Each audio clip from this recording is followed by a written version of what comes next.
Chair, the Republicans have been so busy protecting pedophiles and rapists that they forgot what this subcommittee is supposed to be about. We're supposed to be talking about improving government efficiency. We're supposed to be talking about protecting taxpayer dollars from corruption, but congressional Republicans have led the most corrupt administration in American history run wild. Republicans have turned the United States government into the world's largest Ponzi scheme. And it isn't surprising that corruption is rampant in this administration because, well, we know who the president is.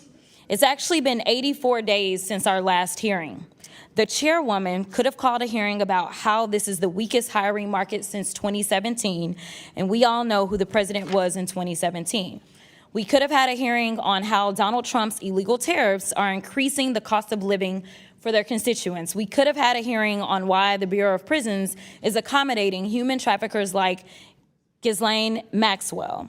We could have had a hearing on how the president is using the office to enrich himself and his family and friends. We could have had a hearing on how this administration is illegally stealing more than $400 billion in congressionally directed funds, but they'd rather distract you from the fact that their constituents are likely to die from their decision to cut health care and SNAP before some chemtrail conspiracy.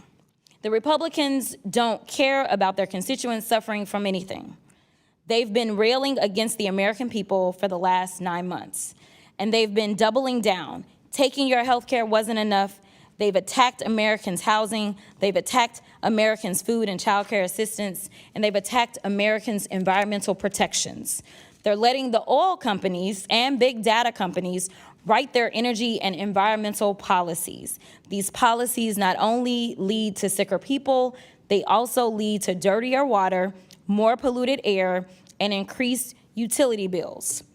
And we know that these policies will disproportionately impact Black and brown communities around the country. So, Dr. McCracken, the Trump administration has dismantled agencies, fired scientists, defunded research, and is defunding universities. Do these actions disincentivize institutions from engaging in research and deter students wanting to work on climate science? I would think the answer to that would be yes. Thank you so much. And Dr. McCracken, wouldn't you agree that eliminating environmental research can have devastating impacts on communities, particularly Black and brown communities, which are often located in highly industrialized areas? Yes, I agree, and I might just say during the national assessment, that was one of the issues we tried to address by having some of the historically Black colleges be looking at the assessment of climate change and its significance in the Gulf Coast region. Thank you so much. I have a couple of UCs that I want to enter into the record really quickly at this moment.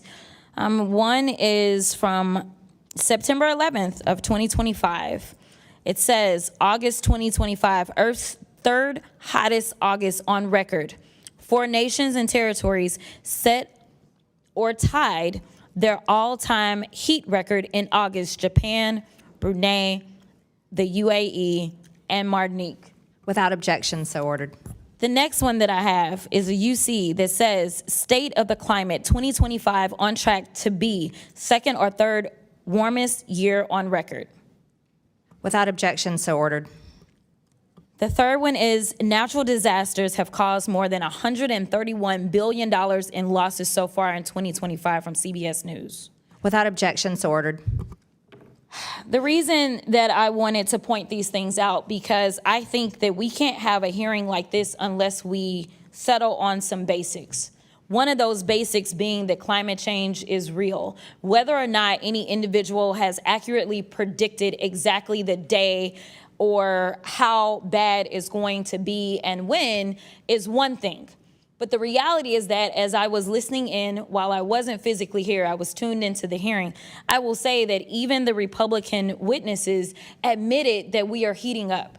So the question is, what is it that we need to do to actually turn the heat down? Unfortunately, it seems like this administration's decision has been to defund any and everyone that actually could work on saving us, because we don't know what will happen if this daggone planet, and yes, it's more than the United States, heats up to a ridiculous amount. I can tell you that other countries acknowledge that climate change is real and that we have real work to do, and it is within the science realm instead of the conspiracy realm. And thank you. With that, I will yield.